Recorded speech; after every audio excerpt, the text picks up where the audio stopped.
A ƙasar jamhuriyar Nijar an ji ƙara harbe-harbe a babban filin jirgin saman ƙasar ta Nijar. Mazauna Yamai babban birnin jamhuriyar Nijar sun bayyana jin ƙara harbe-harbe a babban filin jirgin saman birnin.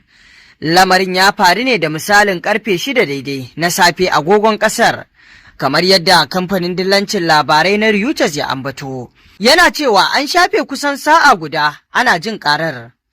An ji ƙarar harbe-harben daga ƙofar shiga filin jirgin, kamar yadda wasu shaidu biyu suka bayyana wa kamfanin dillancin labaran na AFP. Jamhuriyar Nijar ta shafe fiye da shekara 10 tana fama da matsalar masu ikirarin jihadi da ke kai hare-hare kan hukumomin ƙasar. Ko a watan Janairu wannan shekara ma, masu ikirarin jihadi sun kai wani harin a filin jirgin saman na Yamai, wanda ƙungiyar IS ta ɗauki alhakin kai shi. Kamar yadda sauran makwabta Burkina Faso da Mali, Nijar na ƙarƙashin mulkin soji.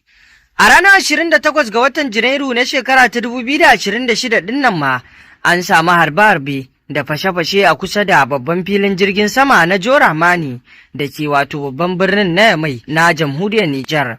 Shaidun gani da ido sun tabbatar da aukuwar lamarin, sannan wasu fayafayen bidiyo sun bayyana yadda wasu na'urorin kariya na sararin samaniya ke ta ƙoƙarin tare wasu abubuwan da ba a iya tantancewa ba a tsakar dare.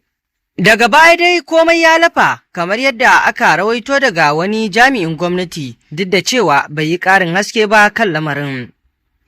Jamhuriyar Nijar dai tana fama da ƙungiyoyin masu ikirarin jihadi da ke addabar sassan ƙasar, kamar Boko Haram da ƙungiyar Jama'atu Nasrul Islam wal Muslim JNIM mai alaƙa da Al-Qaida.